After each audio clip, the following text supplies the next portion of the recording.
buenas tardes a todos. El día de hoy, además de agradecer a todos su interés en este seminario, destaco la presencia del doctor Ismael Ledesma, quien como integrante del programa transdisciplinario de este centro, muy amablemente tuvo la iniciativa de estar convocando a nuevos invitados para enriquecer nuestro ciclo de seminarios. Y bueno, va a estar realizando una serie de propuestas, pero pues el día de hoy tenemos, para empezar muy bien, la participación del doctor Raúl Ondarza, reconocido pues más por quienes venimos del área biológica y pues por sus contribuciones en este campo. Entonces le voy a pedir por favor al doctor Ledesma que nos dé algunos detalles de la trayectoria del doctor para quienes no tienen el gusto de conocerlo. Muchas gracias. Pues muchas gracias por permitirme participar en el programa y aceptar estas propuestas que creo que serán de gran utilidad para él mismo. Y tengo el gran gusto de presentarles al doctor Raúl Ondarza, que nació en Tampico, Tamaulipas, hace ya cerca de 91 años, que estudió la carrera de biólogo en la Facultad de Ciencias de la Universidad Nacional Autónoma de México entre 1947 y 1951. Y para ese año de 51 que terminó la carrera, ya había realizado 7 trabajos, 6 con su profesor, el doctor Juan Roca Olivé, y 1 con el doctor Roberto Llamas, que era el director del Instituto de Biología, y que fue quien realmente lo invitó, porque fue su profesor en la carrera, a participar en su laboratorio, que era el único laboratorio que hacía cosas de biología experimental en el Instituto de Biología, porque todo lo demás era botánica, zoología, yo digo patas y pelos. Entonces es muy meritorio que un estudiante se haya interesado en estas temáticas, fue realmente el primero, y que además pues realizó importantes contribuciones, empezando con trabajos sobre el estudio de enzimas, de enzimología. Luego fue becado por el Consejo Británico y estudió con James Norman en la Universidad de Glasgow, en Escocia. Y se reincorporó a la universidad en la Facultad de Medicina en 1955, a invitación de José Laguna. Y en 1957 participó en este proyecto tan importante que fue la fundación de la Sociedad Mexicana de Bioquímica. Fue profesor de tiempo completo desde 1958 e impartió bioquímica por 17 años. Pero algo muy importante, sobre todo para mí como biólogo, fue que en 1963 fundó la Cátedra de Biología Molecular en la Facultad de Ciencias. En esa generación de alumnos que eran la de 1962 a 1965, de la cual egresaron muy importantes investigadores actualmente en activo. Otra de sus grandes contribuciones fue su participación en CONACYT, en la creación de centros de investigación como el CICESE de Baja California o el Centro de Investigaciones Ecológicas del Sureste de Chiapas. En 1966, cuando se hace el nuevo plan de estudios de la carrera de biólogo en la Facultad de Ciencias de la UNAM, consiguió que la materia de biología molecular se convirtiera en semioptativa, ya no optativa, sino los alumnos tenían que cursar o biología general 2, que era teoría de la evolución, o biología molecular. Es un dato interesante porque hay generaciones entonces que no llevaron biología molecular porque llevaron evolución, y hay generaciones que no llevaron evolución porque llevaron biología molecular. Pero bueno, eso es un detalle interesante en el estudio de la carrera de biólogo. Y también en ese año de 66 realizó una contribución fundamental para el estudio de la biología, que es la edición del libro Introducción a la Biología Moderna, que es un breviario del Fondo, o fue un breviario del Fondo de Cultura Económica, creo que era el 158, no me falla la memoria. Y luego en 68 escribió un libro mayor, un libro grande. El breviario tenía contribuciones de diferentes autores importantes, estudiosos de la biología moderna en México. Se le llamó moderna para distinguirla de la biología descriptiva tradicionalista. Y en 68, con siglo XXI, edita el libro Biología Moderna, que por muchas décadas fue un libro fundamental y que sigue siendo un libro de gran valor para el estudio de la biología, que por lo menos hasta el 2006 llevaba 11 ediciones. Ya lleva 12. 47 años. Y el trabajo que hizo en CONACYT a partir de 71 pues rindió grandes frutos. Y de uno de esos centros que promovió, que fue el Centro de Investigaciones Ecológicas del Sureste en Chiapas, lo llevó como director en los años 80, a mediados de los años 80, y posteriormente se incorporó como investigador al Instituto Nacional de Salud Pública, que se encuentra en Cuernavaca, además de continuar trabajando como profesor titular de tiempo completo en la Facultad de Medicina de la UNAM, donde imparte un extraordinario curso de higiene. En línea. Ahora en línea. Y bueno, pues si me pusiera a enumerar todo su currículum, me llevaría el tiempo de la conferencia y no me resta más que cederle la palabra. Muchas gracias. ¿Ya me toca?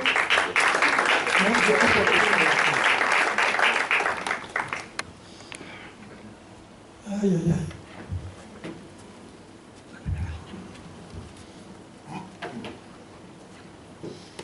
Bueno, buenas tardes. Me da mucho gusto estar aquí con ustedes. Creo que ya he estado en varias ocasiones, inclusive me recordó aquí un curso que vine a dar, ¿verdad? Sobre Bioquímica de parásitos. bioquímica de parásitos. Y ya ni sé si fue en este mismo auditorio, no creo, no existía. Esto ya hace medio siglo, ¿no? Bueno, la plática que voy a presentar hoy, espero les interese a ustedes, porque cubre varios temas. Le llamé Introducción a la biología molecular e historia del ADN. Así. Por cierto, voy a decir, aquí tengo el nombramiento de investigador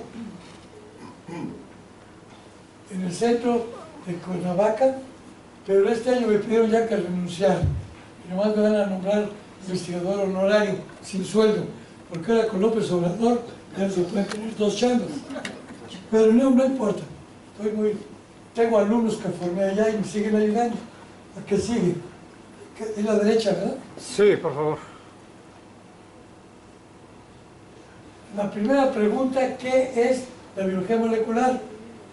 Tuve la suerte, voy a ver si no me extiendo mucho, de ir a estudiar, como ya dijo el doctor Ismael, a la Universidad de Glasgow, en Escocia, con el profesor James Norman Davidson, que en esa época era el que más conocía sobre el campo de los ácidos nucleicos.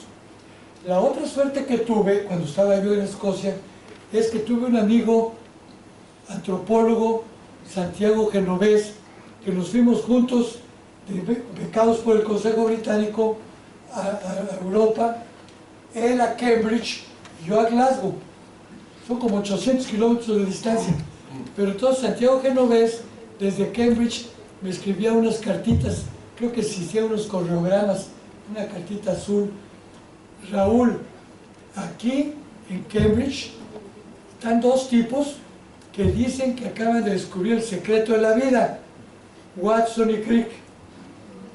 Entonces eso me permitió, cuando Watson y Crick publicaron su trabajo sobre la doble hélice, que me enterara yo el mismo año de 53, cuando estaba yo en Escocia. Entonces lo fui a ver 3 veces a Cambridge y bueno. Y cuando regreso a México, por eso fundé la cátedra de biología molecular, porque vi que iba a cambiar todo el panorama científico. Y así fue. Bueno, afectó. Pero viene el problema, si la biología molecular es lo mismo que bioquímica, o es la hija.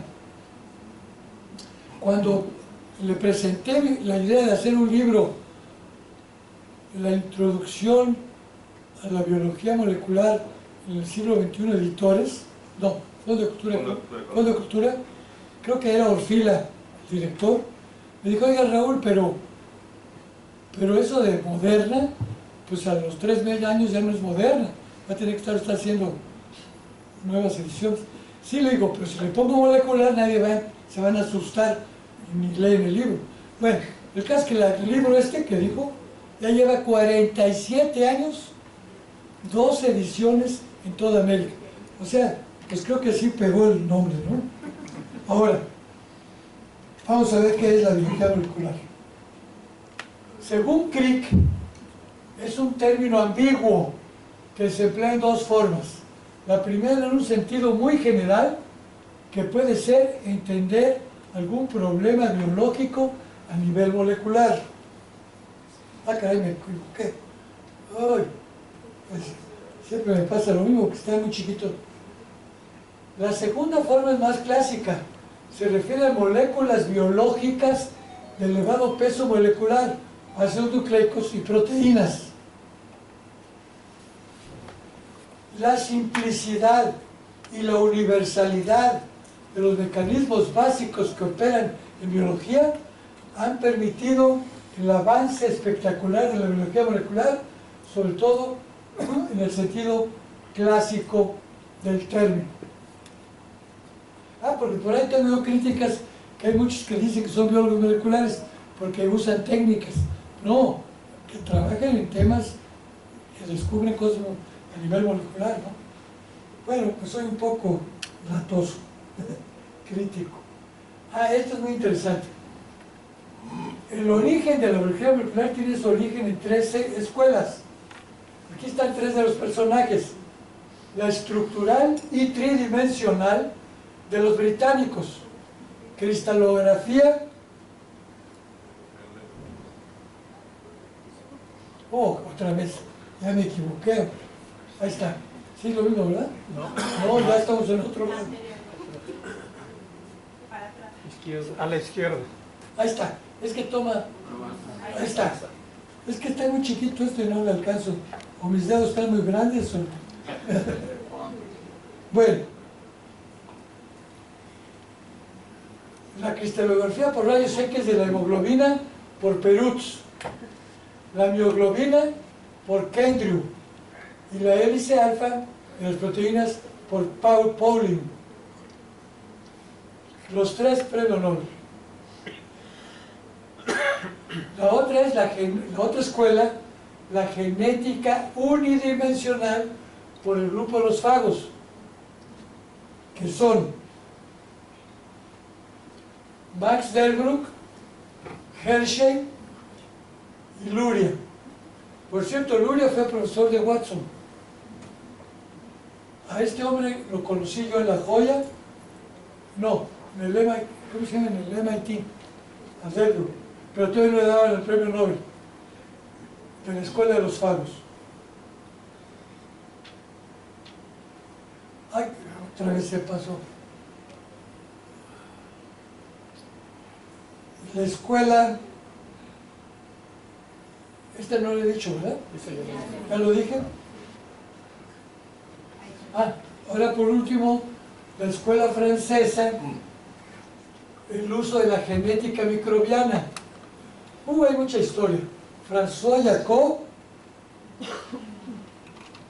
André Lowe y Jacques Monod, que abordaron un problema diferente, que fue un paso conceptual, más allá de la expresión del gen, o sea, la regulación y la interacción de los eventos que determinan el gen. Por cierto, me pregunto, doctor, si a lo mejor esto es ya la fundación de la epigenética, que es la regulación de los genes, ¿verdad? Sí, ¿verdad? Bueno. A Lowe lo conocí también, gracias a otro famoso premio Nobel amigo mío, Renato Dulbecco, que era del Salk Institute, y ahí también trabajaba Lowe, y entonces Renato Dulbecco me dijo, Raúl, Lowe quiere ir a México a pasear, cuando vaya tú lo atiendes, y lo llevé a mi casa y todo. Y hay una historia muy interesante, no me acuerdo exactamente, pero los 3 trabajaban en el mismo piso, en el Instituto creo Pasteur, y no sé si él, ¿quién sería? Jacob, o Lowe, creo que fue Jacob, que era más matemático, ¿no? Uno de ellos. No, pero Monod era físico.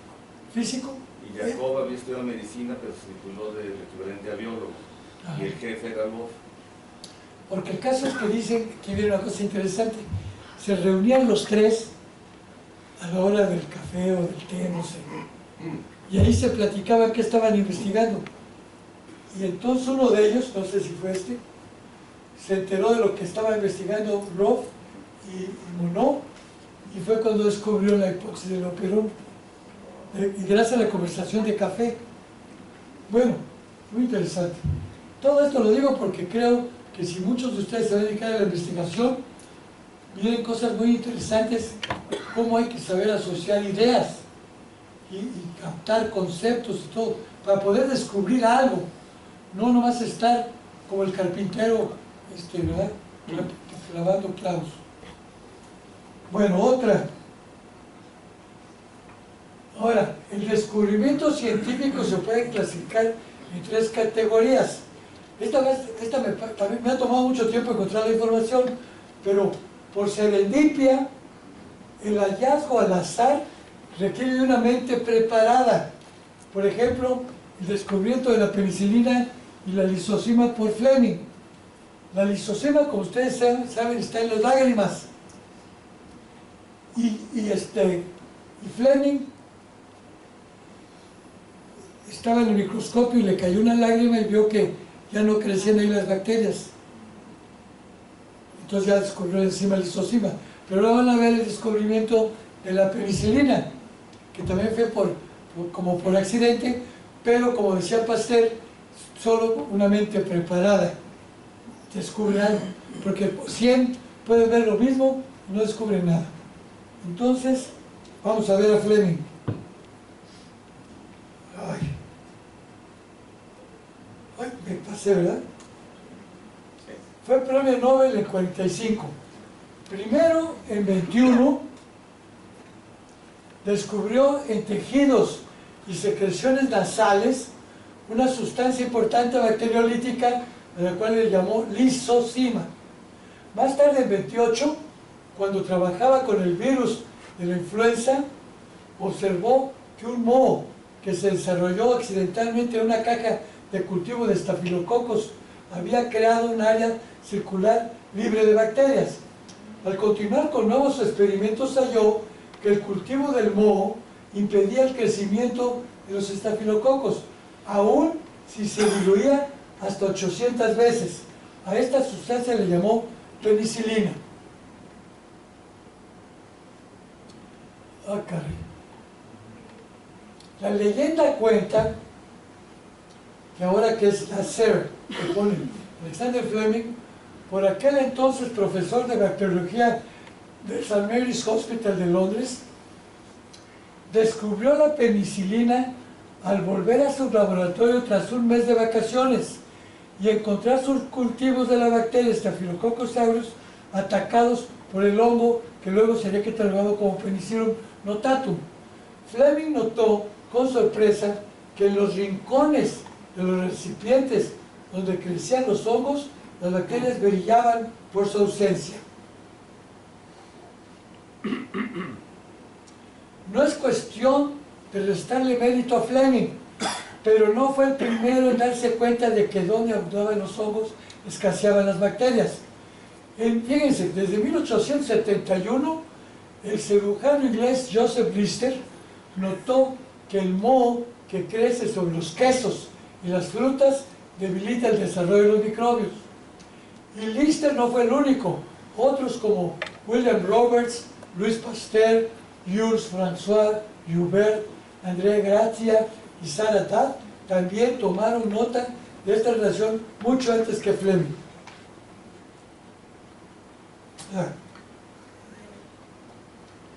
Claro que quien pasó a la historia como el padre de la penicilina fue Fleming, por eso también lo nombraron caballero y le dieron nada menos que un merecido premio Nobel de Fisiología y Medicina, junto con Florey y Chain.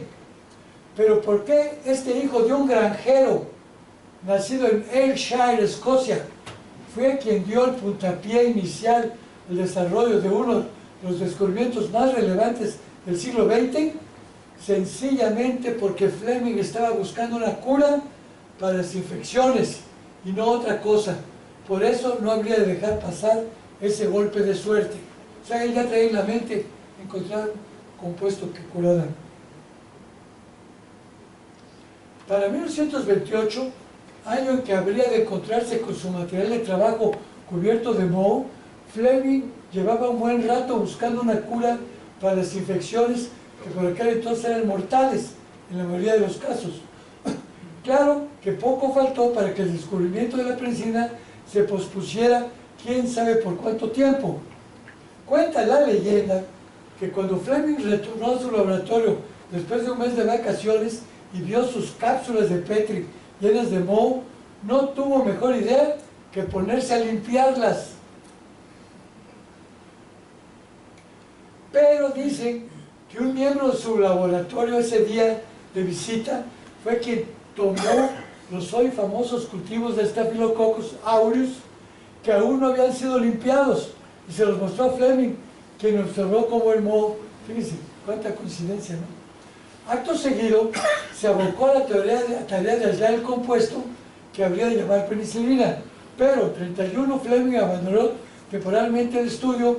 Fue entonces cuando uno de sus exalumnos, César Payne, continuó con su investigación y fue el primero en demostrar el valor de la penicilina en la lucha contra las enfermedades infecciosas.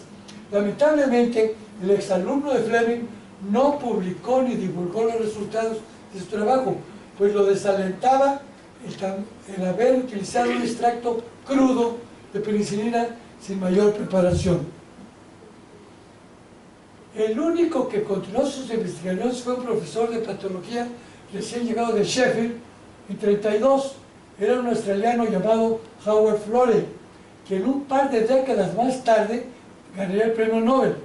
En 38, 10 años después del descubrimiento de Fleming, Florey retomó el estudio de la penicilina en el Sir William Down School de Pathology de Oxford.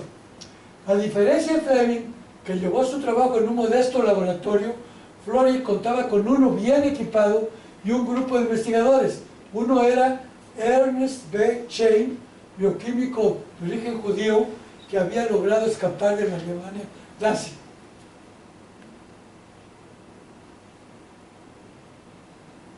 No, esto es lo mismo, ¿verdad? Sí. Es que le apreté mal. Oh, esto es otro. Están muy juntos. Ah, me parece interesantísimo ver todas estas cosas, porque a mí me ha pasado mucho de esto, que he descubierto cosas pues, por asociación de ideas. Se me olvidó decirles que era serendipia. ¿Lo saben ustedes? ¿Qué es serendipia? ¿Saben? Algo lo que se llega de forma azarosa. Ándale, porque había una princesa india que se llamaba Serendipity y él salía a buscar flores y todo y arrancaba las que se encontraban al azar. Bueno, fíjense esta historia, sigue siendo lo mismo de Penicillum. Le puse de título algo más que un melón podrido. En 43, Florey y Chain, los que estudiaron después la penicilina después de Fleming, habían llegado a la conclusión de que la cepa Penicillium notatum con la que trabajaban no se le podía pedir un rendimiento mucho mayor que lo obtenido hasta ese entonces. Esta vez el hallazgo fue protagonizado por una empleada del laboratorio de nombre Mary Hunt, quien llegó a su lugar de trabajo un día de 43 con un melón que había comprado en el supermercado, un melón cubierto por un moho con un lindo tono dorado. De la fruta podrida, los científicos, Florey y Chain, aislaron otro Penicillium, Chrysogenum, un hongo 200 veces más rendidor que el de Fleming, el mismo que aún hoy se emplea para obtener penicilina. Fue cuando ya salió la penicilina a nivel mundial para ser usada. Aquí están Florey y Chain. Perdón que no traduje. Fueron los científicos que siguieron más exitosamente al descubrimiento del 28 de Fleming, de la penicilina, y compartieron con él En 45, el Premio Nobel de Fisiología y Medicina. Aquí está Florey y Chain, Ernest Chain. Ah, a ver si me acuerdo. ¿Cuál había sido la primera? Porque esta serendipia, ¿no? ¿Y la segunda? ¿Es esta? Sí. ¿Qué lástima que no le puse A, B, C, etc.? Bueno, vamos a ver. No me acuerdo. ¿Tú te acuerdas? Para no perder el hilo. Bueno, por una campaña estratégica. Esto va a servir para corregir la próxima conferencia. Que se vean muy bien los pasos de las etapas. Algo que planeamos en forma deliberada para escalar una alta montaña, como el caso de la conquista del Everest por Edmund Hillary en 53, cuando estaba yo en Escocia. Allí llegó Hillary a Glasgow a dar una conferencia de su conquista del Everest. Fíjense qué suerte, Watson y Crick, Hillary y la reina tomando posesión. Fue un año pues muy importante. Ah, y acá está Sanger, que estableció la secuencia de la insulina en 59. La última, por una anomalía enigmática. Los genes móviles en el maíz, interpretado como un rearreglo de información genética por transposición del ADN, los transposores. Bárbara McClintock, que también la conocí allá en La Joya, cuando fui mi primer sabático en 63. Estaba jovencita en esa época, ya está aquí. Murió en 92. Bueno.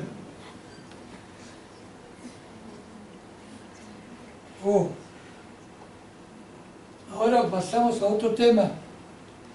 ¿Quieren hacer preguntas de una vez? ¿No? ¿A usted qué nombre le gusta No más? traje el chofer, ¿eh? ¿Bioquímica o biología molecular? No te entiendo. ¿Qué nombre prefiere usted para esta materia? ¿Biología molecular? No, biología molecular, sí.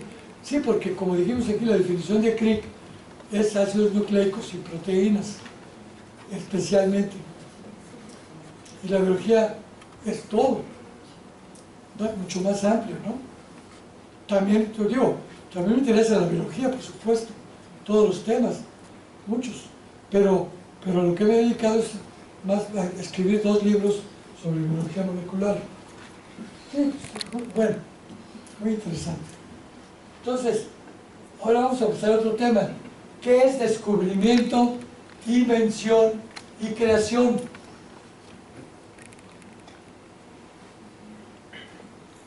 Ah, pues, esto lo tomé del libro de Gunther Stedt, que es, ¿cómo traduce el stroke de DNA de los genios? No sé. Está publicado en New Scientist en 93. Oh, qué caro. Ah, esto es muy interesante también, ¿eh? Si no hubiera existido Watson y Crick, más tarde otros habrían hecho el descubrimiento de la doble hélice. Es muy fácil contestar, ¿verdad? Ah, qué caro. Mejor venga nuestro amigo, ¿quién es? El que se encarga de... Ya regresó. Sí, mira, Ahí está. mejor tú encárgate de... O yo te diga, adelante, atrás. Porque mira, tú puedes. Bueno. Entonces, miren. Toma la silla para que no te caigas. Ahí, deja la computadora. ¿Sí? No. Sí, sí. No. Me siento, Uy, no. me siento. Ah, ya. Es hacia atrás, hacia No, atrás. ya me sé Ahora sí. que- Ya. Entonces regrésate porque no me planté aquí. Este es, ¿verdad? Sí. Sí, entonces ya dijimos, la pregunta era, si no hubiera existido Watson y Crick, más tarde otros habrían hecho el descubrimiento de la doble hélice. B. No le cambies. No, estamos igual. Por eso se llaman cácaros, ¿no? La otra pregunta es, si no hubiese existido Cervantes y Shakespeare, ¿podrían otros haber escrito las obras del Quijote y Hamlet? Sí. En el primer caso, seguramente que tarde o temprano otros habrían hecho este descubrimiento. Pero el segundo, el escribir una obra igual a las mencionadas de Hamlet y de Cervantes, y aceptar que esto sucediera, resulta casi imposible, ya que se trata de una creación, no de un descubrimiento. ¿A qué sigue? El descubrimiento de la doble hélice por Watson y Crick en abril de 53 trajo el matrimonio de las dos escuelas que ya vimos, la estructuralista y la informacional, que es la genética tridimensional, lo que finalmente se denominó biología molecular. Por cierto, tú estuviste con los franceses, ¿verdad? Sí. ¿En el Pasteur? No. ¿Son En los archivos. ¿Los qué? En los archivos del Pasteur. Ay. Bueno. La genética fue la primera especialidad biológica que sufrió esta transformación ideológica. Después siguieron las disciplinas puras o aplicadas, como la evolución, la microbiología, la fisiología, la embriología, neurobiología y la psicología, hasta la medicina, la nutrición y la agricultura. Fíjense nomás qué impacto de haber hecho un descubrimiento en la doble hélice. Qué pena que no vamos a tener tiempo de ver todo, porque esto sería un curso de muchas horas. Pero sí me acuerdo de esta cosa de la doble hélice, que son, bueno, ahí viene, pero no vamos a ver si tenemos tiempo. Son dos cadenas, pero que corren antiparalelas. Acá está 5' y 3' y aquí 5'. Pero ¿qué implica esto? Que al separarse, una y la otra van a llevar la información igual para que se copien y vuelva a estarse pasando de una célula a otra, toda la información. Y luego vino el descubrimiento de la clave genética. No, perdónenme, pero si empecé con el curso que di de biología molecular en 60 y tantos, ¿no? 66. 63 y 66. Pues ya van como 30 y 20, 40, 50 años. O sea, desde que inventé el curso, tuve que estar siguiendo todos los descubrimientos. Bueno, ¿qué más? Era todo, ¿verdad? Acá, ahora pasamos a otro tema. Erwin Schrödinger, que es la contribución de la física a la biología. Fue premio Nobel en 33 por el descubrimiento de las nuevas formas productivas de la teoría atómica. Sobre este hombre también hay muchas cosas interesantes que decir. Era austriaco y escribió un librito que se llama What is Life, que también me tocó a mí la suerte de conseguir ese libro allá en Escocia, y no lo traje aquí, pero tiene anotado donde dice What is Life.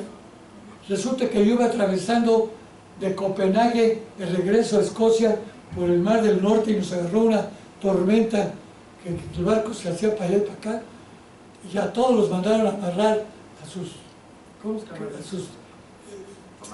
a sus camarotes, pero yo tenía 25 años y dije, no, yo me quedo acá arriba a ver cómo se hunde el barco, ¿no? ¿Y qué creen que escribí? Ahí tengo el libro, ahí apunté en el libro.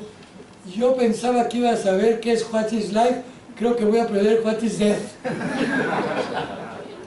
Bueno, ese libro también lo leyeron Watson y Crick, se inspiraron también en el libro de Schrödinger.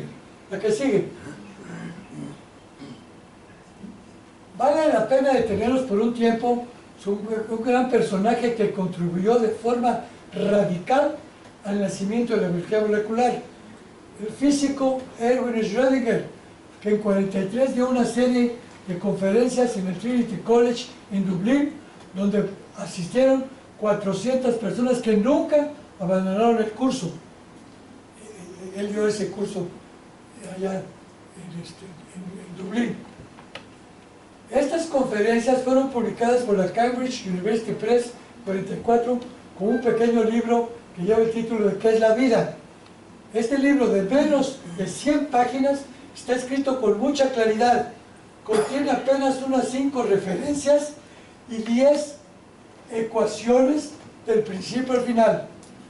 constituyen una fina pieza de prosa inglesa. Aquí voy a usar otra vez de su paciencia.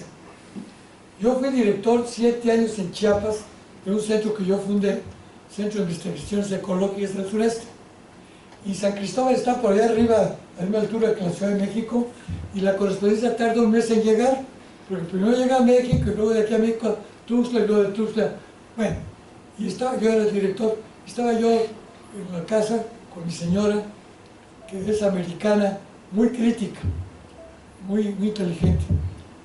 Y me llega un sobre, lo abro, ya venía retrasado un mes, el sobre de Houston, que me invitaban a ser el relator, o como le llaman, el que hace la síntesis de 3 trabajos que duraban 1 hora cada trabajo, uno por un premio Nobel de Física, otro por un astrónomo y otro por el famoso de biología, muy conocido el libro, no me acuerdo ahorita cómo se llama, es de lo más famoso de biología, un libro. ¿Cómo? No, Albert no. ¿Cuál? No, tampoco Lenin de bioquímica. Lenin. No, es otro muy famoso. Bueno, pero ¿qué creen? Que le digo a mi esposa, oye, ¿qué hago, vieja? Fíjate, me invitan a dar un resumen de 10 minutos allá en Houston, que el que invitaba era el famoso Mr. Cake, el que fundó una secta de amarillo, que daban con túnica amarilla. Bueno, ¿qué hago? Pues mira, Raúl, y nunca se me olvida, vas a aprender algo, perdón que lo dijo ella, que los mexicanos no saben, que es decir algo inteligente en 10 minutos. Hablamos y hablamos y hablamos y no decimos nada. Pero este canijo de ¿cómo se llama? De Schrödinger, sí sabía en un librito de 100 páginas decir cosas inteligentes que sirvieron para la biología molecular. La que sigue. A pesar de que Schrödinger era un exiliado austriaco y se mudó a Irlanda cuando tenía ya 50 años, escribió en un inglés más elegante que cualquiera de sus contemporáneos norteamericanos o ingleses. La que sigue. Schrödinger es un físico que se aventura dentro de la biología porque sabe cómo hacer las preguntas concretas y correctas. ¿Qué año era? Bueno, creo que era el 40 y tantos, ¿no? Cuando dio la clase. Las preguntas básicas que Schrödinger hace son las siguientes. La primera de tipo general. ¿Cómo pueden los hechos que toman lugar dentro del ámbito espacial y el tiempo de un organismo vivo ser explicados por la física y la química? Esa fue la pregunta que se hizo en esa época. La que sigue. En resumen, da la siguiente respuesta preliminar. La obvia incapacidad en la física y la química de ahora para explicar dichos eventos no es razón para dudar de que estos pueden ser explicados por estas ciencias. Ya se adelantó y así sucedió la física y la química. Enseguida se plantean otras preguntas específicas. ¿Cuál es la estructura física de las moléculas que se duplican cuando se dividen los cromosomas? Por eso cuando Watson y Crick leyeron esto, se les prendió el foco. Y Watson ya traía la idea de descubrir el ADN. Ahora, ¿cuál es el proceso de duplicación que debe cumplir? Todas las preguntas que están aquí son las que se contestaron después por los biólogos moleculares. ¿Cómo estas moléculas retienen su individualidad de generación en generación? ¿Cómo tienen éxito para controlar el metabolismo de las células? ¿Cómo crean la organización que es visible en la estructura y función? ¡Qué bárbaro! Genio. A ver, se preguntaba eso hace, pues ya 60 años. Bueno, o más. Él no contestó estas preguntas, pero al plantearlas puso la biología moviéndose a lo largo de un camino que condujo a la época de los descubrimientos durante los siguientes 50 años.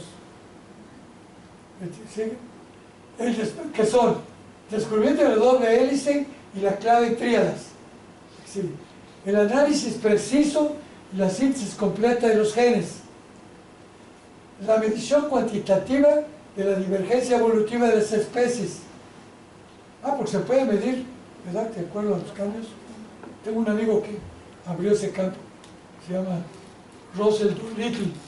¿Están tomando nota de todo lo que he dicho? Caray, tiene una memoria privilegiada. Schrödinger mostró sabiduría no solo en los asuntos que preguntó, sino también en los asuntos que no preguntó. No hizo planteamientos sobre el origen de la vida. Él entendía en esa época, 43, que el tiempo estaba maduro para un conocimiento fundamental de las bases físicas de la vida, pero no lo estaba para la comprensión fundamental sobre el origen de la vida. Hasta después ya vino Harold Urey y Stanley Miller. Porque yo invité aquí, eso no lo dijimos, a México, él me invitó a dar una conferencia cuando me dio la medalla Alfonso Herrera. Me invité a Carl Sagan, ¿han oído Sagan? Los árboles del Edén, y a Stanley Miller, también lo traje. Traje a 5 científicos importantes sobre el origen de la vida. Bueno, hasta que la química básica de los procesos vivos no fuese aclarada, uno no podía preguntar algo que valiese la pena sobre la posibilidad de la generación espontánea de estos procesos en un ambiente prebiótico. Él sabiamente dejó los asuntos de los orígenes a una generación posterior. Ahora, después de 50 años, según Freeman Dyson, ya es factible preguntar los temas que Schrödinger evitó, pero según este autor, sí olvidó un punto esencial. No hizo todas las preguntas, ya que de los varios capítulos en el libro What is Life, Schrödinger dedicó 4 al fenómeno de la replicación y solamente un capítulo al metabolismo. Sí. Estaba más interesado en la replicación, ya que fue el inventor de la mecánica cuántica y su pensamiento se basó en los experimentos de Max Delbrück, que eran tendenciosos en esta dirección. La explicación quedaba explicada por la estabilidad mecánico-cuántica de las moléculas y el metabolismo por la capacidad de extraer la energía negativa del medio que los rodea, de acuerdo con las leyes de la termodinámica. Por su parte, Max Delbrück fue el principal explorador de los problemas de la estructura del gen, porque utilizó el bacteriófago como un instrumento experimental ideal, un sistema biológico desprovisto de complicaciones no esenciales y reducido casi a un aparato genético desnudo. Bueno, a mí me parece fantástico toda esta historia, porque habla que la gran capacidad que tiene el hombre para descubrir y sacar nuevos. Bueno, ¿hasta ahí termina? El bacteriófavo fue para la biología lo que el átomo de hidrógeno fue para la física, dice Dyson. Otro. Ay. Oiga, ¿qué horas? Yo ya me pasé, ¿no? ¿Quién está tomando el tiempo? Todavía. No, ¿cuánto? 20 minutos. Me faltan 20 minutos. ¿Aguantan 20 o esperamos un descansito, no? ¿Sí, verdad? ¿No? ¿Se aguanta? Ay, caray. No, yo no me canso de estar parado. ¿Quiere agua? Tengo jugo de naranja y agua. Mejor agua. Bueno, en un vasito. Yo critico a todos los que toman así enfrente de la gente, en botella. Es muy vulgar. Si cae en un vaso, que me puedo hacer calacano. Estoy acostumbrado a estar parado, por eso no tengo panza. Bueno, muy bien. Vamos a ver hasta dónde aguantamos. 20 minutos. Ahora viene la analogía entre un organismo vivo y un autómata. 5 años después de que Schrödinger dio sus conferencias en Dublín sobre el tema que es la vida, la relación lógica entre replicación y metabolismo fue aclarada por el matemático John von Neumann en 48. ¿Sí? ¿Sí? Sí. Este investigador describió una analogía entre el funcionamiento de los organismos vivos y el funcionamiento de un autómata, que era una especie de extrapolación de su pensamiento sobre computadoras electrónicas. ¿Cuándo empezaron las computadoras? ¿Hace 20 años? ¿Cuándo? ¿Quién? 30 años. Hace 30 años.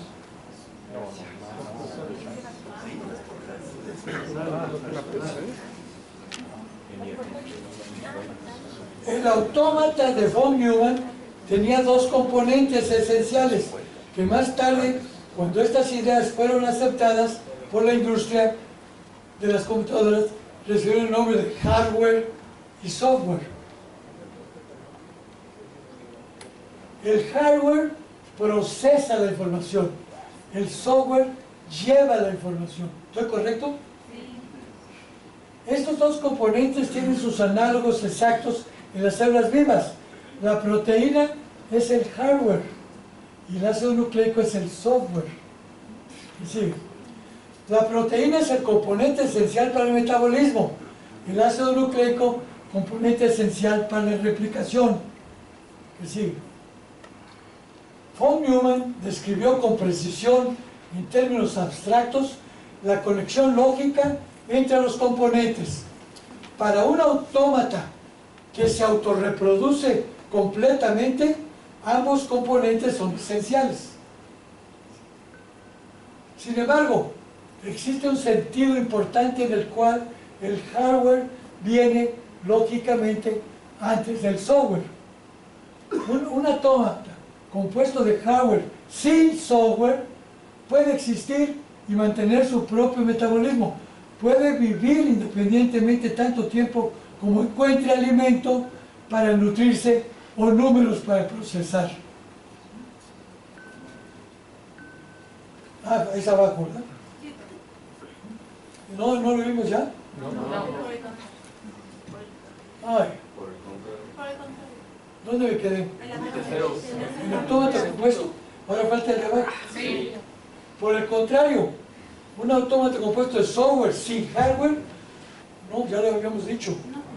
Ah, sí, se puede convertir únicamente en un parásito obligatorio. Puede funcionar solamente en un mundo que contenga otro autómata cuyo hardware pueda pedir prestado. Son los virus, se meten a la célula y usan toda la maquinaria del ser vivo. Porque nomás tienen que hardware o software.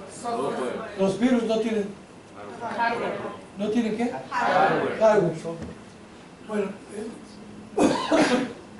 es decir, puede replicarse a sí mismo únicamente si tiene éxito en hallar un huésped cooperativo, en la misma forma en que un bacteriófago puede replicarse solamente si tiene éxito en encontrar una bacteria cooperativa. ¿A qué sigue? Uy, aquí vamos a acabar ya. Y después nomás les paso una foto de los fundadores de la Ciudad de Bioquímica, para hablar un poquito de lo que me pidió el doctor Samuel. Él quería saber un poco más de, bueno, sabe ya, pero que yo hablara de la historia de la biología molecular y de la bioquímica en México. Pero está muy largo, sería venir otra ocasión. Sí. Bueno, fíjense otra cosa. Esta foto todos la conocen ustedes. Es la que se publicó cuando ellos, Watson y Crick, descubrieron la estructura de la doble hélice. Aquí está Watson, que estamos de la misma edad. Nacimos los dos en el año 28. O sea, cuando él estaba allá en Cambridge, yo estaba en Glasgow, y teníamos la misma edad. Qué bárbaro que un jovencito, en esa época de 24 años, junto con Crick, que le llevaba 10 años, él convenció a Crick, que era físico de proteínas, de meterse en los nucleicos. Bueno, pero ¿por qué decía esto? Porque cuando escribió el libro La biología molecular antes y después de la doble hélice, no sé si lo conocen, pero lo pueden encontrar en internet, como Santiago Genovés fue muy amigo de Crick, le escribió una carta a Crick allá en Estados Unidos, y le dijo, mira, mi amigo Raúl te pide que le mandes una foto para la portada de su libro. Y si ven la portada de mi libro, Crick me mandó su foto, pero era inédita. No está viendo, no está con la regla de cálculo señalando, ni él viendo para arriba. Los dos están viendo para acá, para abajo. O sea, otra foto que está en la portada de mi libro. Y aparte me mandó él y Watson y Dulbeco y todos una foto de cada uno que apareciera en mi libro. Cosa que otra vez recuerdo a mi señora, que me dijo que los mexicanos no sabíamos decir cosas inteligentes en 10 minutos. Cuando le enseñé mi libro a mi señora, dice, no hombre, se va a vender mucho, pero por las fotos. Pero es bueno tener una mujer crítica, ¿eh? Para no creerse uno, lo máximo. Lo que sigue. Ah, bueno, sí. Aquí está diciendo, dedujeron la estructura tridimensional del ADN e infirieron su mecanismo de replicación. Bueno, hay mucha historia, ustedes lo saben, porque Watson escribió un libro sobre la doble hélice y criticó mucho a Rosalind Franklin, y pobrecita se murió a los 36 años de leucemia y ya no le tocó el premio Nobel. Pero, bueno, no sé a quién creerle, pero está bien, ella tuvo todo el mérito de hacer la reflexión y Watson se la fusiló por medio de Mauricio Wilkins.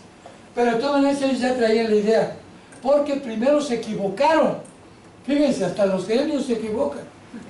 Watson y Crick primero construyeron un modelo tridimensional para la doble hélice. Y cuando lo vio el profesor, no sé si era Bragg, dijo, no, eso no me gusta, lárguense, los corrió y les dio un sótano allá para que sigan trabajando. Pero siguieron, aquí viene otra cosa muy importante de ustedes, la perseverancia, porque a la primera no le da uno al clavo. Bueno, entonces, ¿qué decía yo? Que ya se me fue la idea. ¿En qué iba? ¿De qué? Sí, que han escrito mucho, y también Crick ha escrito, Crick también tiene una parte donde dice que Rosalind Franklin y Mauricio Wilkins sí hicieron una gran contribución, porque la estructura de difracción de rayos X, pero no vieron más allá. Y ellos sí, Watson y Crick vieron más allá, vieron todo lo del género, la duplicación. Nosotros nomás ver la estructura y se acabó. Fíjense cuánta cosa, qué interesante, chicos.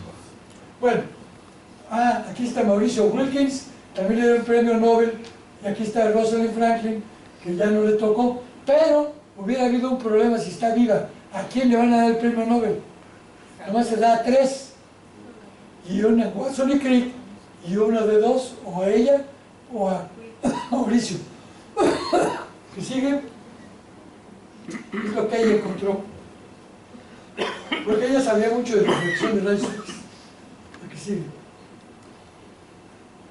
Este extraordinario logro es uno de los más importantes en la historia de la biología, puesto que condujo a la comprensión de la función del gen, es más bien gen, en términos moleculares. Watson y Crick analizaron las fotografías de difracción por rayos X de fibras de ADN tomadas por Rosalind Franklin y Maurice Wilkins. Y, aquí viene otra historia. Cuando también aprendan esto, yo lo aprendí hace mucho, porque he tenido varios alumnos que han hecho la tesis conmigo. Hay que leerles la cartilla desde que se presentan a trabajar con nosotros en el laboratorio. ¿Qué es lo que va a hacer? ¿Cuál es su papel? Porque le falló, no sé, ahorita no me acuerdo, era en Londres, en la Universidad de Londres, cuando contrató a este profesor, pues no era Lawrence Bragg, puede que era así, Lawrence Bragg, a Rosalind Franklin. Ya trabajaba antes Mauricio Wilkins en el instituto, en el college, y no le explicó que su jefe iba a ser Mauricio Wilkins. Y ella, pues como mujer independiente, se sintió autónoma y se puso a trabajar por su lado el ADN, y ya había otro trabajando el ADN, dentro del mismo instituto y laboratorio, porque no le explicaron. ¿Entienden? Entonces yo eso lo aprendí hace mucho. Cuando tengo alumnos me doy cuenta que muchas veces un alumno al rato ya él es el dueño del laboratorio y de la idea y de todo. Y luego para publicar vienen los pleitos, ¿no? ¿Cómo la ven? Bueno, espera, ¿no faltaba ya nada? No. Ahora sí. Bueno, pues ya lo saben ustedes. Las características, ya se los dije. 2 cadenas helicoidales de polinucleótidos enrolladas a lo largo de un eje común. Las cadenas se desplazan en direcciones opuestas. Por cierto, cuando estaban Watson y Crick trabajando allá en Cambridge, también Linus Pauling estaba trabajando en el modelo de encontrar la estructura del ADN y también se equivocó y la hizo de 3 hélices, pero a pesar de que era un químico famoso, le puso los grupos fosfato para adentro y equivocado todo su... Se enteró Watson por el hijo de él que estaba ahí. Bueno, las bases púricas y pirimídicas están en el interior de la hélice, pero las unidades de fosfatos están en el exterior. Cosa curiosa, Linus Pauling descubrió la hélice alfa trabajando con modelos de dibujos en papel de los polipéptidos. Y Watson igual descubrió que debía haber puentes de hidrógeno y cómo se unían las dos. O sea, qué caray, qué interesante es que con cosas tan sencillas luego se descubren cosas tan importantes, ¿verdad? Por traslape. Bueno, 2 cadenas más opuestas, cadenas opuestas, las bases púricas y los planos de las bases perpendiculares al eje de la hélice. La que sigue. Los planos de los azúcares están casi en ángulo recto con el de las bases. ¿La que sigue? El diámetro es de 20 angstroms, las bases se separan por 3.4 y por lo tanto, como son 10, da 36 grados de rotación en una relación de una con otra. O sea, que la estructura helicoidal se repite cada 10 residuos en cada cadena. Esto es a intervalos de 34 angstroms. Las 2 cadenas están sostenidas juntas por puentes de hidrógeno entre pares de bases.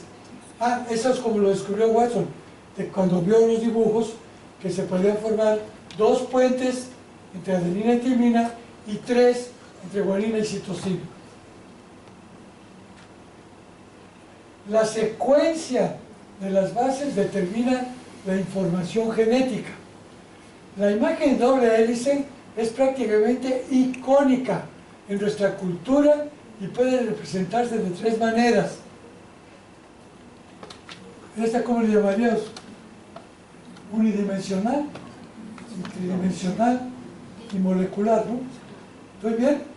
Más o menos. Bueno, esta fue la que ahorita van a ver al terminar ya esta plática. Bueno, ahí están los 2 puentes aquí de hidrógeno entre adenina y timina y 3, aquí faltó por entre adenina y timina. No, aquí 3 entre la guanina y citosina. Es que estaba al revés. A ver, para hacerlo. Mira, aquí es guanina, citosina, 3 puentes de hidrógeno. Y acá, ahora la otra, adenina, timina, 2. Bueno, ya vamos, creo, a acabar. No, síguele más rápido, ya no vamos a ver tanto. Síguele.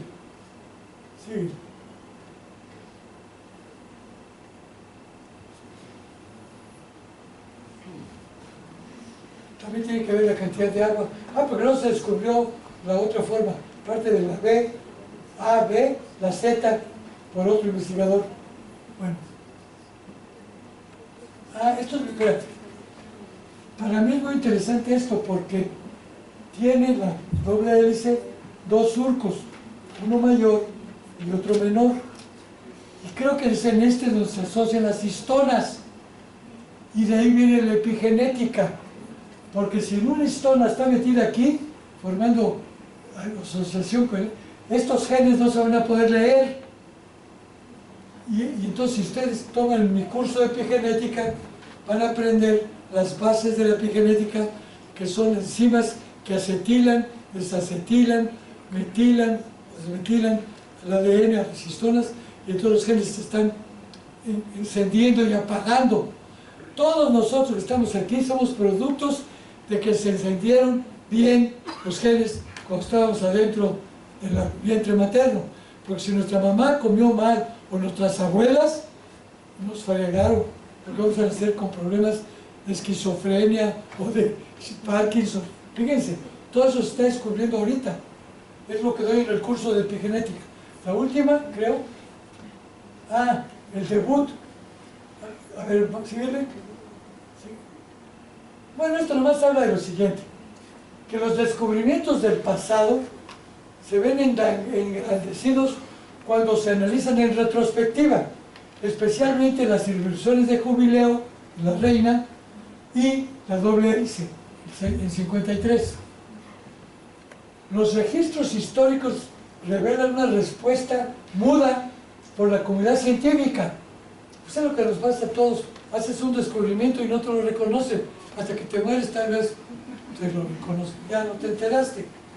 Por ejemplo, la estructura del ADN en 53, que era cuando yo estaba y me enteré, en realidad no fue sino hasta que apareció un mecanismo para la relación del ADN con las síntesis de proteínas, cuando la comunidad bioquímica comenzó a tener interés más serio sobre la estructura. Porque les voy a decir, a mí me tocó, cuando conocí a Max Delbruck, en esa época lo único importante eran las proteínas, del origen proteídos, lo primero. Los nucleicos lo echaban ¿cómo se llama? Al tanque, al agua, ¿no? Del drenaje. Fíjense nomás qué mentalidad, hasta que ya se convencieron que el ADN era muy importante. La que sigue. 53 es como visitar otro mundo, cuando la revista Nature no utilizaba la abreviatura ADN para el desoxirribonucleico. En junio, la reina Elizabeth II fue coronada con pompa y ceremonia. En marzo, los británicos se preparaban para construir una estación de fuerza atómica y 2 meses más tarde, el monte Everest fue conquistado. ¿Se acuerdan? Sí. Inclusive, este cuate, ¿cómo se llamó? Hillary. Sir Edmund Hillary. Bueno, la que sigue. En 53 aparecieron 7 trabajos en Nature sobre la estructura y función del ADN, pero solo un periódico, News, se refirió a la doble hélice. Después de 50 años, es difícil creer que la doble hélice haya tenido una recepción tan tibia. Pero volvamos a Nature y Science. En la década de los 50, ¿y qué encontramos? Una serie de trabajos en Nature informando sobre cualquier aspecto del ADN, menos sobre el modelo de Watson y Crick. A lo largo de esta década, los volúmenes de Nature aumentan en tamaño y en 60 se duplican. Este aumento estuvo acompañado por mayor número de artículos sobre algún aspecto del ADN, pero no aumentaron las referencias a la doble hélice. El patrón de citas es parecido. Que sigue. Conclusiones. Los dos procesos en un tiempo enigmáticos, la replicación y la síntesis de proteínas, se entrelazan en los programas de investigación en la física, química orgánica y biológica a principios de los 50. Después del descubrimiento de la doble hélice, aquellos interesados con el problema de la duplicación encontraron las fases moleculares en la estructura del ADN, aunque tomó más de 2 décadas para deducir el mecanismo intrincado de su operación en la célula. Aquellos que trabajaban sobre la síntesis de proteínas establecieron que la especificidad provenía de la secuencia de las bases del ADN. Pero ¿por qué celebramos este descubrimiento?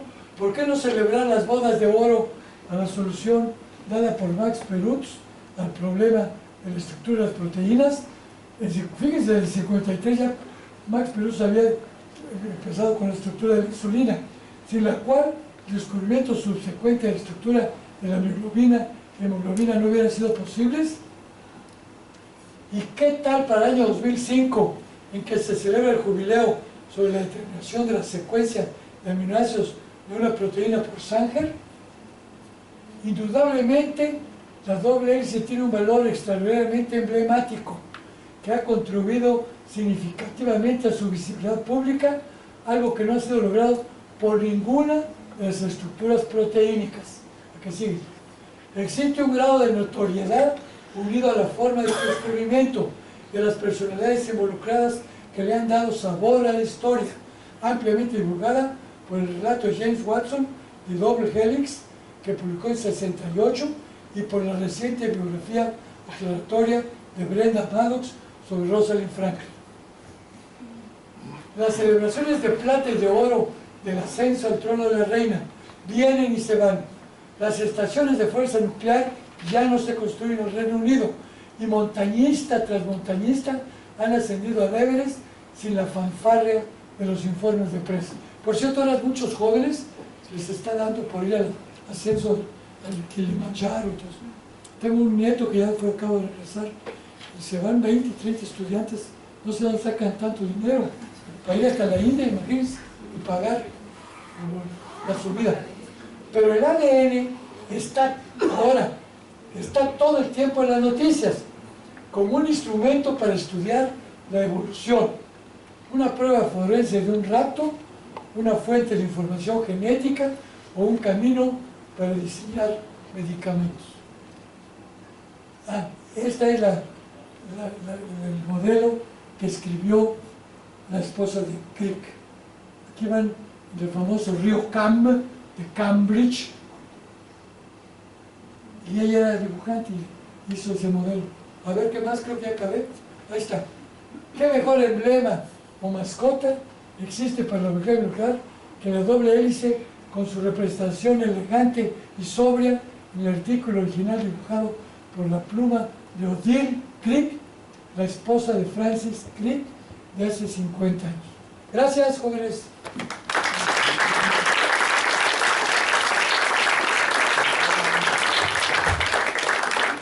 Empezamos la sesión de preguntas. Jairo, por favor. Si se quiere sentar. No, sigo por favor. ¿Sí hay preguntas? Sí, señor. A ver, dime. Gracias, doctor. Muy interesante y amena su plática. Una pregunta de corte bioético. Watson hizo hace como unos 10 o 15 años unas declaraciones de corte racista y homofóbico. Contra los negros, sí. Quisiera su opinión al respecto. Hablaba de que el subdesarrollo de África Sí. era de orden genético. Sí, yo creo, perdón, en términos vulgares, creo que la regó. Creo que hasta lo quitaron de ahí del estado. Bueno, yo conocí a Watson cuando él era el director de Cold Spring Harbor, allá en el norte de Nueva York. Lo fui a ver allá a saludar y le llevé mi libro que él había contribuido con la foto y Crick. Y platicamos todo muy bien, pero bueno, siempre creo ha existido una discriminación a los africanos, pero yo creo que también el problema está en que pues no les hemos ayudado o qué pasó. Aquí se me ocurre algo, fíjense, perdone, pero es que leo y asimilo, creo. Todos creen que los astros tienen influencia sobre nuestras vidas, ¿no? Yo nací en octubre, soy escorpión, y creo que soy muy distinto a los de junio y así. Pero me puse a estudiar y que llega una información que hicieron como con 500 mujeres africanas, de no sé si de Uganda o por ahí, y estudiaron cuándo se habían embarazado. Y los niños que nacían, que habían sido concebidos en enero, pues no eran igual a los que habían sido en octubre. ¿Por qué? No era el efecto de los astros, era la alimentación, porque el clima cambia y los productos que se alimentan, las mamás cambian. Y ahí viene la epigenética. Precisamente en mis pláticas que doy sobre epigenética, a veces le pongo un título atractivo que es "Somos lo que las abuelas comieron". Y lo hemos demostrado. Muchas pobres mujeres de Europa que sufrieron hambrunas, tuvieron hijos de bajo peso, pero cuando crecieron, a pesar de que comieron bien esos niños, ya traían los genes apagados y les vinieron enfermedades como obesidad o red bueno, son muchas enfermedades que estoy dando la clase. O sea, ¿hasta dónde ha sido también que no les dimos la oportunidad, se quedaron ahí en esa zona? En cambio, miren, los de la India, ¿cuántos miles van a estudiar a Europa, a Oxford y a Cambridge? Y yo he ido a la India 2 veces, ahorita ya es el segundo después de China, y en China también he ido 2 veces, y mandaban gente. Allá los diputados tienen doctorados en Oxford, y aquí, fíjense qué tendrán. O sea, que tristemente siempre hemos discriminado a las razas del África. Pero este Watson cometió un error en decir que eran, ¿qué dijo? ¿Qué dijo? Que eran inferiores. Que debido a los genes, no se desarrollaban bien y por tanto era un continente subdesarrollado por eso. Bueno, sí, me hizo recordar otro amigo mío, perdón que presuma, Salvador Subirán, que fundó el Instituto de Nutrición, allá Salvador Subirán. Yo lo conocí desde que, muchos años, igual que a Chávez. Pues Salvador Subirán ya lo decía en esa época y no sabía nada él de, creo, de la genética y de la epigenética. Que los niños mal alimentados, por eso es el Instituto de Salud, ¿cómo se llama? De Nutrición, traían el aparato acá, la computadora ya deficiente, porque no comían bien. Y entonces los africanitos y todas las gentes pobres no comen bien, muchos de ellos. Otros no, otros comen mejor que nosotros porque están comiendo alimentos sanos en el campo, que ellos mismos cultivan, y viven más años. O sea, es complejo, ¿no? Pero qué bueno que me recordó este Watson. Sí, yo no estoy de acuerdo. Nunca, ¿saben qué? También por ahí leí que discriminaron a un negrito en Estados Unidos, pero cuando supieron que era doctorado de Harvard, no, entonces sí, ¿entiendes? Pero si no, no lo hubieran contratado por ser negro. Sí, como que nosotros los blancos, estamos aquí puro blanco, yo creo que sí.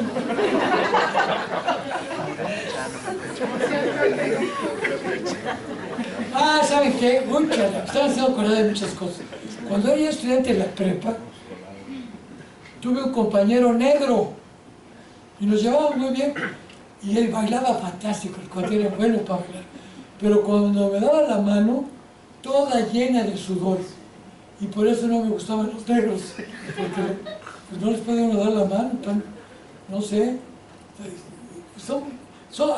también los olores huelen distinto, y tengo ahí artículos, todos ustedes, todos yo y todos, cada uno tiene su propio olor, como de huella digital, fíjense.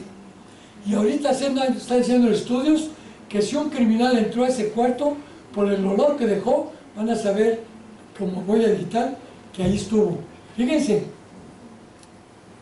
los gemelos no huelen igual, cada uno tiene su propio olor. Hasta el olor, fíjense, sí, los negros, los blancos, los asiáticos, somos distintos, ¿verdad? No hay otra. Otra pregunta. Gracias. Otra. Mariana. Hola doctor, primero pues agradecer su plática y más que pregunta quisiera solicitarle algún tipo de ¿Por consejo. qué no te acercas acá? Porque Sí. no caso. No es que estés sordo, pero luego, a ver, ¿qué? Primeramente agradecerle la plática, ha sido muy amena y Sobre todo solicitarle un consejo para las nuevas generaciones que estamos en camino en la investigación. Usted que ha estado en contacto con muchas personalidades, ¿cuál ha sido el factor común que ha visto en ellos? O sea, ¿qué cree que los ha llevado a lograr tantas cosas? Híjoles, está bien. Mira, perdón que ya les dije, lo dijeron. Este octubre que viene, el 29, cumplo 91 años. Y no está fácil, ¿eh? Pues entonces, ¿qué me estabas preguntando? Que el factor común. Sí, ¿qué Se hizo un estudio con 100 científicos, como nosotros, no sé si todos, ¿qué tenían de común? Porque habían vivido, casi si ustedes ven los obituarios, los científicos viven muchos años. Mueren de 90, 91. Sí. Pues es que estamos pensando siempre, creando cosas nuevas. Y hace mucho también leí que el sistema nervioso está comunicado con el inmunológico. Entonces tiene mejor salud. O sea, tu pregunta está basada en que el factor común es que tengas siempre la mente ocupada y aceptando los retos que te da la vida. Por eso cuando yo voy al Perisur y entro allá, yo voy a comprar mi whisky allá al Perisur, Palacio del Hierro. Pero si ustedes van allá, a la entrada, están dos policías y todos diciendo lo mismo 300 veces al día. Buenas tardes, buenos días, y despidiéndose. Y se los digo, oigan, canijos, mejor voy a poner un autómata aquí para que diga, nomás repetir buenos días y buenas tardes. Y luego se van ustedes caminando todo el pasillo del Palacio, no, del Perisur, y están un montón de gentes con sus perfumitos, ¿verdad? Echándole, que si quieren perfume. Digo, mira, ni me ofrezcas, pues estoy aburrido. Yo estudié en la prepa, allá en San Justo Sierra, y todos los días caminaba yo durante 3 años o 2 años, y estaban todos los árabes, perdón si hay un árabe aquí, en las tiendas, y lo jalaban a uno y lo metían a la tienda para que comprara. Y ahora están estos cuates con su aparatito ahí echándole. Bueno, espero que te pareció bien. Sí, sí, sí. Pásamelo por aquí. ¿Qué otra hay por ahí? Ah, Que nomás péguense el micrófono. ¿hay una más? ¿De se fue? De la señorita. Hola, doctor. ¿Cuál es la relación de la historia de la penicilina con la biología molecular? ¿Penicilina? Con la biología. De la planta. Pues yo no le veo mucho, porque yo tenía, fue en el año 43, cuando la Segunda Guerra Mundial, y yo vivía en Santa María de Rivera, tenía yo unos 15 años. Y fue cuando empezó a llegar la penicilina para tratar las enfermedades infecciosas. Pero unos años antes, uno de mis grandes amigos de la colonia de Santa María, que se llamaba Carlos Martos, le dio tifoidea y se murió. O sea, por un lapso así. Y además, la biología nuclear vino hasta 53 con, bueno, la doble hélice. Y luego tomó mucho tiempo para... Entonces la penicilina fue mucho antes, ¿no? Y después nomás se usó como medicamento. También, perdónenme, yo estuve también en Nueva York trabajando por 6 meses en el Brooklyn, creo que es la Universidad de Brooklyn, en Nueva York, con mis profesores que me habían, yo había trabajado con ellos en Glasgow, pero ellos tomaron un sabático en Nueva York y como yo sabía, publicamos un trabajo juntos, vieron que yo sabía trabajar, me volvieron a invitar, yo ya estaba en medicina y me fui a Nueva York con ellos. Entonces, la historia es muy larga. El caso es que conocí a un profesor que era amigo de ellos, Robert Austrian. Y me dijo, mira Raúl, él ya previó desde entonces, en el año 62, los antibióticos finalmente no van a servir para nada, porque la gente los va a usar como si fueran medicamentos, autorrecetarse. Y yo vine a México y tú cualquiera podía comprar penicilina y todo en la farmacia, sin receta. Hasta ahora ya se dio la instrucción de que solo por receta, porque inclusive los médicos no distinguían que un antibiótico es para las bacterias y había un antiviral para los virus, y confundían. Era una enfermedad infectada por virus y le daban el antibiótico. ¿Ven? Entonces, ¿cómo estuvo la pregunta? ¿Que qué relación entre biología molecular y penicilina? Hasta ahorita no lo veo.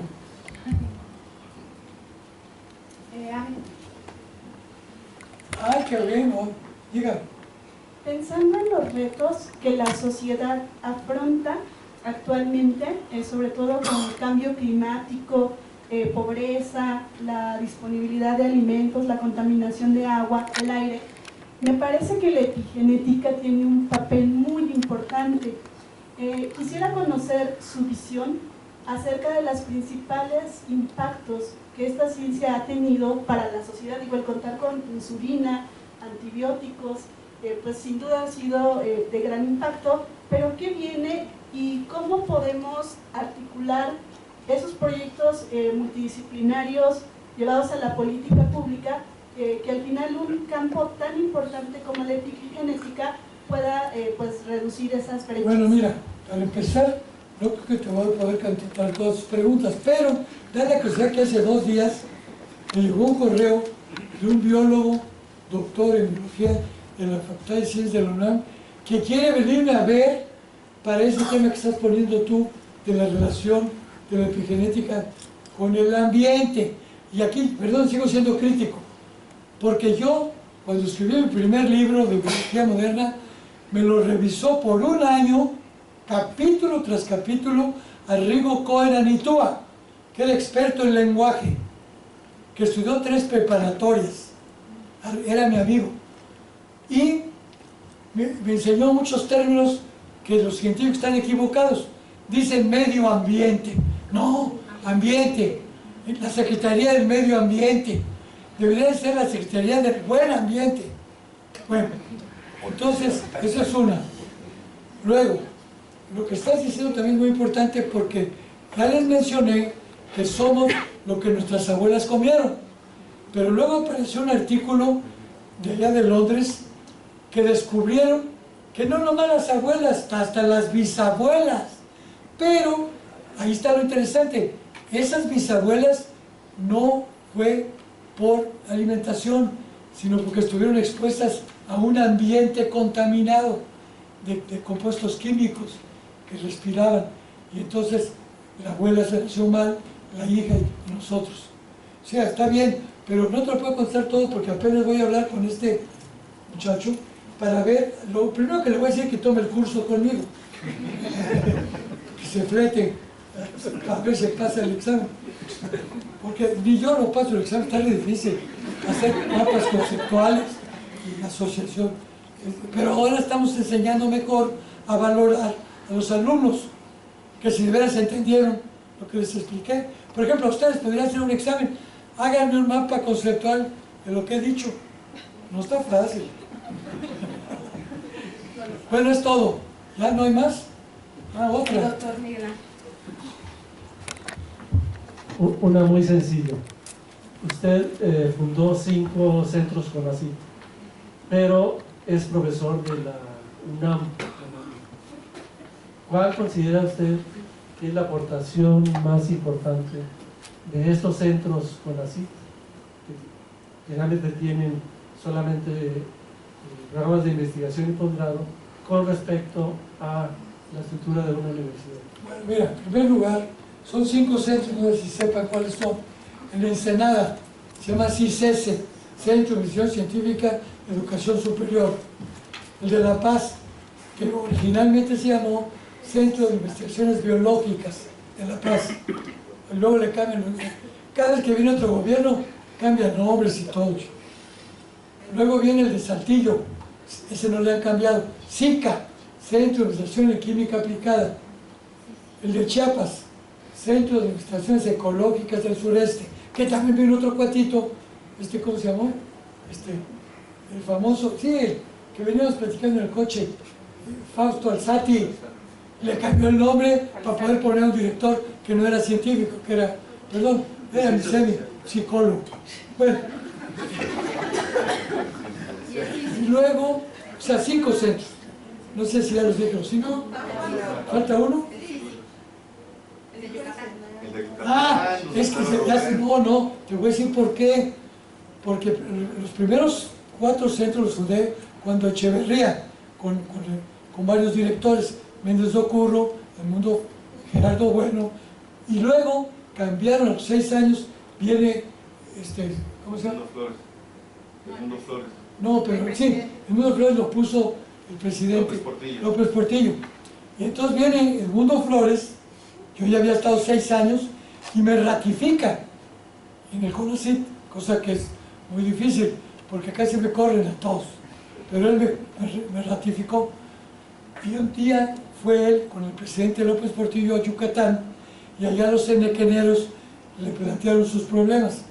Y entonces López Portillo le dijo al Mundo Flores, hazme un centro de investigación como los que ha hecho el CONACYT antes. Entonces llega del avión el Mundo Flores al CONACYT y me manda a llamar y me dice, oye Raúl, tú que sabes hacer centros, así me dice, quiero que me hagas un centro en Yucatán. Pero me pidió que le hiciera un centro del Enequén. Y ni modo, tenía yo que contradecirlo. Y lo fui a ver y dije, no, perdone doctor, no puede ser del Enequén, porque si le ponemos ese nombre, va a estar condenado a la política de los enequeneros y lo van a hacer. Mejor le ponemos Centro de Investigación Científica de Yucatán, dentro de él vamos a estudiar el Enequén, y así fue, y se fue buena idea. ¿Se dan cuenta? ¿Quién me preguntó lo del Enequén? El doctor Juan. Ah, tú. ¿Pero qué más me decías? ¿Otra pregunta? La aportación de esos centros con respecto a la contribución de las universidades. Ah, sí. Bueno, en primer lugar, de estos centros que fundé, no todos, sí eran de la UNAM, los primeros directores fueron de La Paz, Félix Córdoba, bioquímico, doctor de medicina donde yo estoy. De Ensenada, Nicolás Grijalva, que era de ciencias físicas, bueno, no sé, de la UNAM.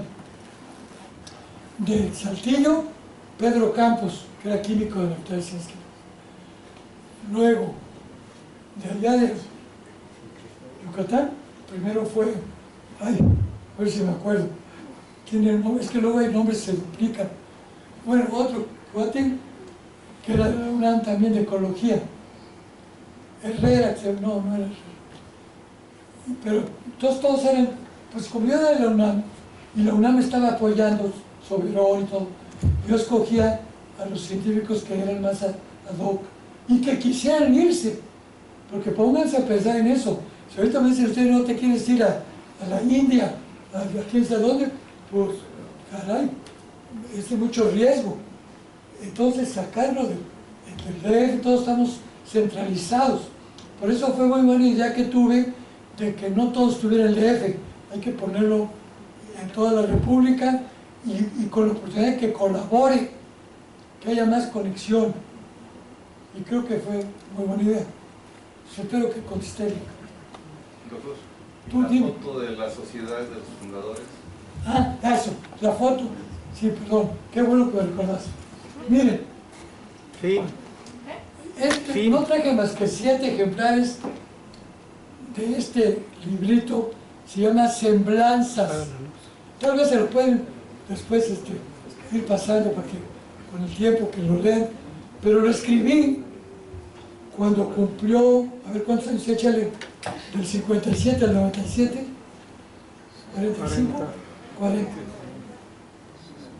Ya no sé ni sumar. 3 son 43.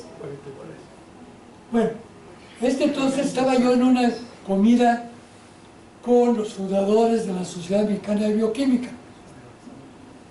Ya están aquí, sí. Esta foto se tomó creo que en julio de 57, cuando Soberón se le ocurrió que nos asociáramos. Y la traje especialmente porque aquí está gente de ustedes. Bueno, Mario García, Guillermo Macié, Jesús Guzmán, Carlos del Río. Aquí está Soberón, Carvajal también es de aquí, ¿no? Pero bueno, Poli, Laguna, Calva, Silvestre Fren, Barbarina Regín, Efraín Pardo, Joaquín Cravioto, Jesús Cumate. Entonces, ¿qué me preguntaste, Ismael? No, que habláramos. Sí. Entonces la traje porque aquí puede servir más para recordar a la bioquímica en México. Pero cuando cumplimos, serían 43, no. Bueno, como 40 años, aquí adentro está. ¿Saben qué? Aprendí de mi profesor Juan Roca, que fue con el que trabajé yo en el Instituto de Biología. Traía yo más fotos, lástima que no pude.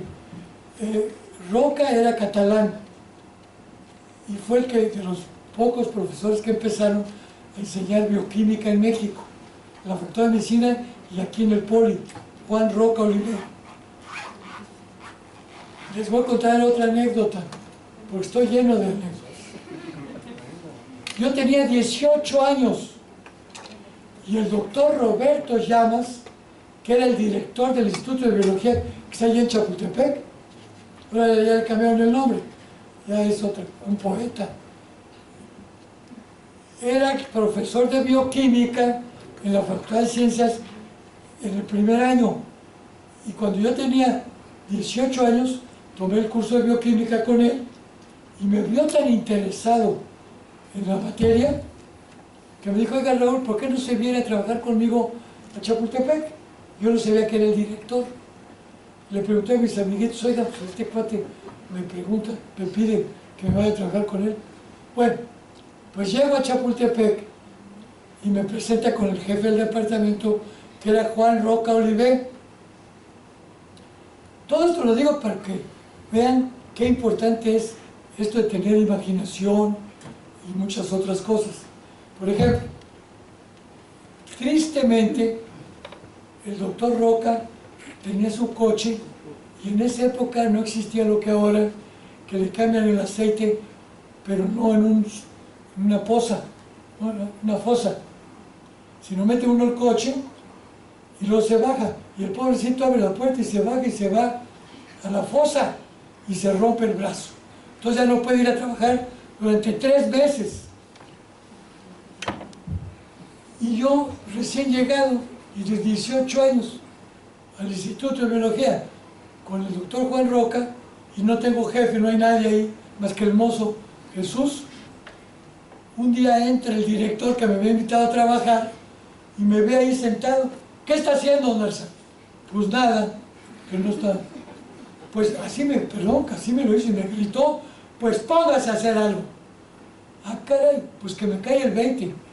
Voy a poner esto aquí. Entonces, fíjense qué importante. Entonces, había una serie de libros allí, y yo ya sabía leer francés e inglés, porque en la prepa nos enseñaron 2 idiomas. Fíjense qué importante también saber otro lenguaje.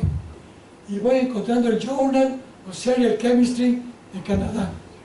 Lo empiezo a hojear y encuentro un artículo sobre la germinación del haba, la semilla de haba. Y se trataba de 2 enzimas, la alfa-milasa y la beta-milasa. La alfa-milasa es destrinogénica y la otra es sacarogénica. Y así es como la semilla tiene que empezar a germinar para tomar sus alimentos mientras se forma la fotosíntesis, ¿no? La clorofila. Pues entonces le digo al mozo: aquí tienes, cómprame en el mercado frijol. Y me voy al sótano del edificio y encuentro una cámara. Dije: esta me va a servir para el invernadero. Y luego me fui y compré una lámpara de estas que hay, spotlight, y un termostato y un termorregulador. Todo eso se me ocurrió a los 18 años.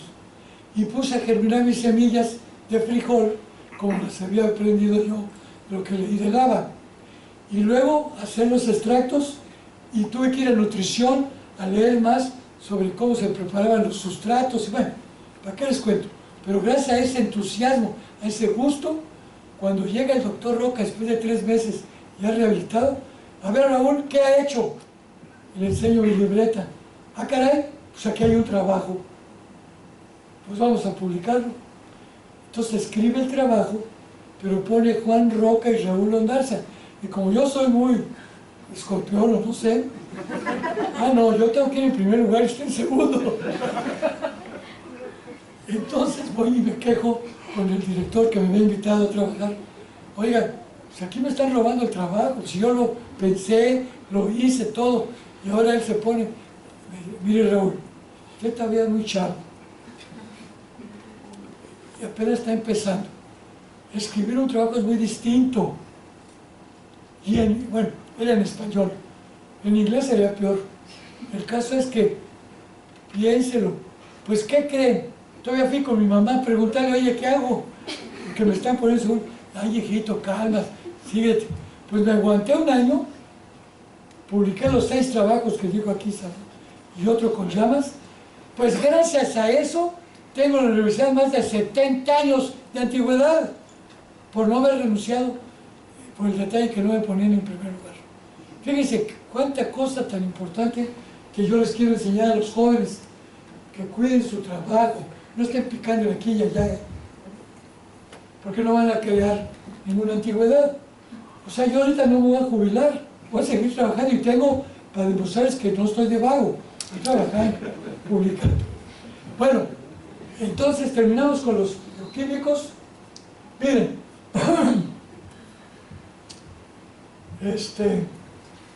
¿qué les puedo decir? Bueno, ya les dije que ya se murió Mario, Jesús, el río. ¿No lo había dicho?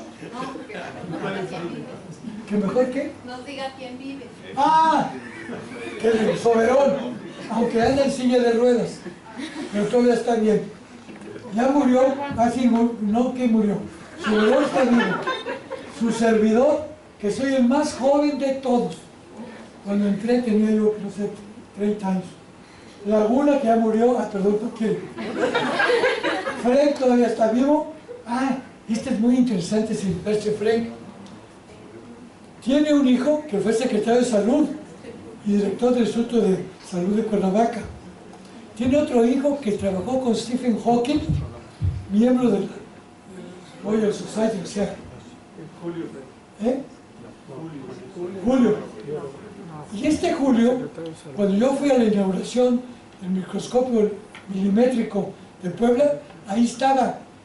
Y digo, quiero conocerlo, que me lo presenten. Y que me lo presentan, me dice, oiga, doctor Ondarza, yo a usted lo conozco desde que yo era un niño porque mi papá hablaba de usted.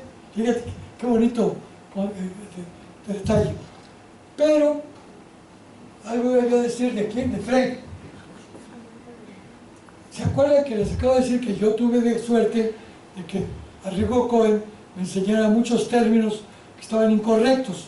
Porque gracias a eso también tuvo éxito el libro, que estaba bien escrito, que se entendía y que lo siguen leyendo ahorita después de tantos años.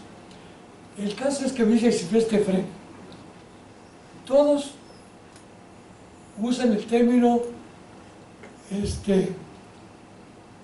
rango en vez de margen, porque si change es chango, range es rango. Es el Silvestre Frank. Ellos son judíos alemanes y cuando yo vine, por aquí alguien me preguntó, no sé si usted o alguien, tengo origen vasco, y que le platico a Frank, fíjate que fui a los Países Vascos y estos canijos no me reconocieron como vasco porque nomás tengo 3 apellidos vascos, tiene que ser 4. No te preocupes, Raúl, hasta Hitler reconocía a los judíos con un apellido. Bueno, ¿quieres que digamos algo más de esto? Ya. Bueno, gracias, todos.